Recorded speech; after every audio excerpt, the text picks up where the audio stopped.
The Legacy of Dr. Alexander Stein by Janella Gamil. Dr. Alexander Stein was a bit of a strange character, always tinkering away in his secluded lab up in the mountains. He had this wild idea that he could make superhumans by mixing human and animal DNA. So he got to work blending genes from different creatures to create these superpowered beings.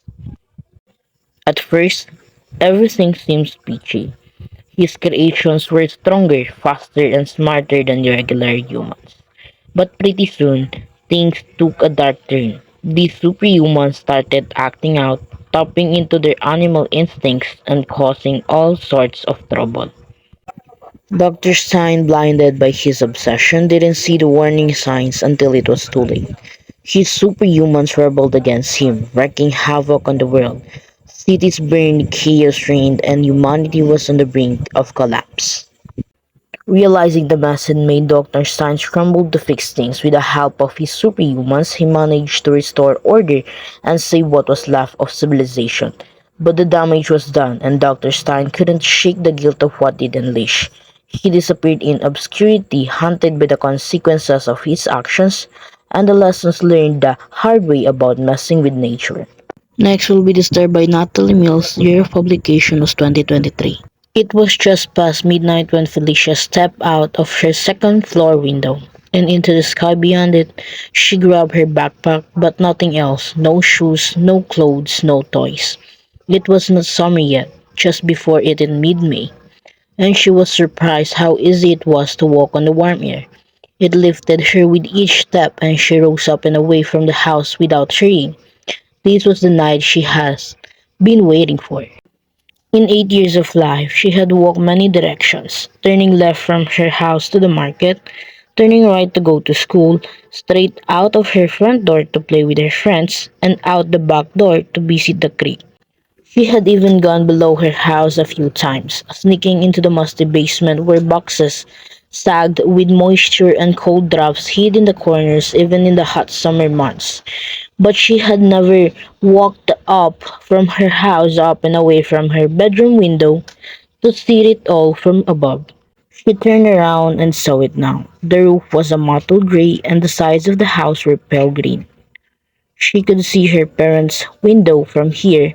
Their curtains were open and the moon slanted across the foot of their bed. Under the white sheets, she counted 4 legs asleep, unmoving after midnight. Earlier that night, she was lying in bed making plans. She had let the window's breeze fool her into thinking that the whole world was warm and that the soft wind reached every height and corner of the world. It coaxed children into making memories and adults into recalling their own childhood summers. But the night sky above her neighborhood was cold. It did not have the same warm breeze which seemed only to skim the surface of the world below. As she climbed higher, she felt her toes get cold, her hands get lazy, and her body faintly calling her to sleep. She was 8 and she despised sleeping. She worked each night to make her mind stronger than her body, to stay up past midnight and see the stars as they rose around the moon. Most nights, her mind didn't need much help. She had stacks of books and a pad of paper and a favorite doll to combat whatever drowsiness her body cast out. But here, halfway between her house and the clouds, she had no books or crayons or stories to prod her awake again. It was just her cold, bare feet and a mile to the earth below. I'll just lay down for a minute, she thought. She knelt down in the sky where her feet had been firmly planted and felt the stability of her staircase beneath her hands, her torso, and finally her face. Felicia wakes up just as dawn breaks. She rushes up a staircase in the sky hoping to catch a special cloud.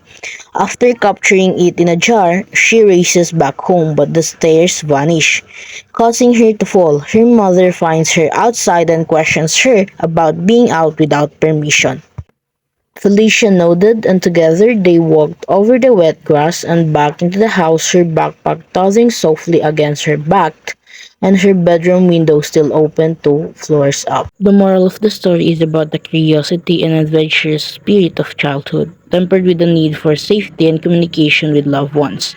Felicia's journey symbolizes the exploration of the unknown and the pursuit of dreams, but it also highlights the importance of responsibility and being aware of the risk involved. Through her escapade, Felicia learns the value of honesty and communication with her family, ensuring her safety while still nurturing her sense of wonder and exploration.